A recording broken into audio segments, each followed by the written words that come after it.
সাইকোলজির teacher ক্লাসে ঢুকেই বললেন, আজ পড়াবো না। সবাই খুব খুশি। টিচার ক্লাসের মাঝে গিয়ে একটা বেঞ্চে বসলেন। বাহিরে বৃষ্টি পড়ছে। বেশ গল্প গুজব করার মতো একটা পরিবেশ। ছাত্রদের মনেও পড়াশোনার কোনো প্রেশার নেই। টিচার খুব আন্তরিকতার সাথে পাশের মেয়েটিকে বললেন, জননী, তোমার কি বিয়ে হয়েছে? মেয়েটা একটু লজ্জা পেয়ে বলল, হ্যাঁ স্যার, আমার একটা 2 বছরের ছেলেও আছে। টিচার চট করে দাঁড়ালেন, খুব হাসি খুশি মুখ নিয়ে বললেন, আমরা আজ একজনের প্রিয় মানুষের নাম জানব। কথা বলে মেয়েটার দিকে তাকিয়ে বললেন, মা, আজকে তুমিই টিচার। এই নাও চক ডাস্টার, যাও তোমার প্রিয় 10 জন মানুষের নাম লেখো। মেয়েটা বোর্ডে গিয়ে 10 জন মানুষের নাম লিখল। টিচার বললেন, এরা কারা? তাদের পরিচয় ডান পাশে লেখো। মেয়েটা তাদের পরিচয় লিখল। সংসারের মানুষ, পাশে 2 জন বন্ধু, প্রতিবেশীর নামও আছে। এবার টিচার বললেন, এই লিস্ট থেকে 5 জনকে মুছে দাও। মেয়েটা তার প্রতিবেশী আর ক্লাসমেটদের নাম মুছে দিল। টিচার একটু মুচকি হেসে বললেন, আরো 3 জনের নাম মুছো। মেয়েটা এবার একটু ভাবনায় পড়ল। ক্লাসের অন্যান্য স্টুডেন্টরা এবার সিরিয়াসলি নিল বিষয়টাকে।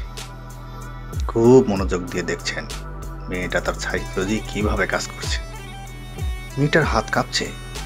সে ধীরে ধীরে তার বেস্ট ফ্রেন্ডের নাম মুছল এবং বাবা আর মায়ের নাম মুছে দিল।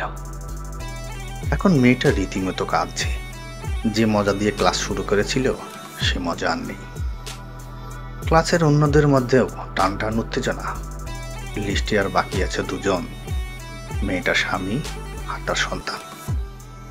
টিচার এবার বললেন, আর একজনের নাম মুছো। কিন্তু মেয়েটা ঠায় হয়ে দাঁড়িয়ে রইল। কারোর নাম মুছতে সে পারছে না। টিচার বলল, মাগো, এটা একটা খেলা, সাইকোলজি খেলা। জাস্ট প্রিয় মানুষদের নাম মুছে দিতে বলেছি, মেরে ফেলতে তো বলিনি।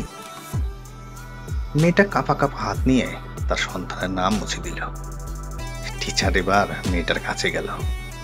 পকেট থেকে একটা গিফট বের করে বললেন, তোমার মনের উপর দিয়ে যে ঝড়টা গেল তার জন্য আমি দুঃখিত। এই গিফট বক্সে 10টা গিফট আছে, তোমার সব প্রিয়জনদের জন্য। এবারে বলো, কেন তুমি অন্যান্য নামগুলো মুছলে?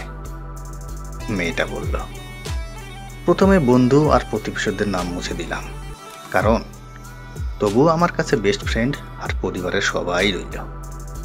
পরে যখন আরো 3 জনের নাম মুছতে বললেন, তখন বেস্ট ফ্রেন্ড আর বাবা মায়ের নাম মুছে দিলাম।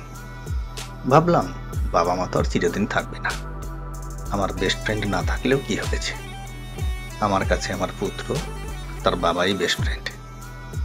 কিন্তু সবার শেষে যখন 2 জনের মধ্যে একজনকে মুছতে বললেন, তখন আর সিদ্ধান্ত নিতে পারছিলাম না। পরে ভেবে দেখলাম, ছেলে তো বড় হয়ে একদিন আমাকে ছেড়ে চলেও গেলে যেতে পারে, তো ছেলের বাবা তো আর কোনোদিন আমাকে ছেড়ে যাবে না।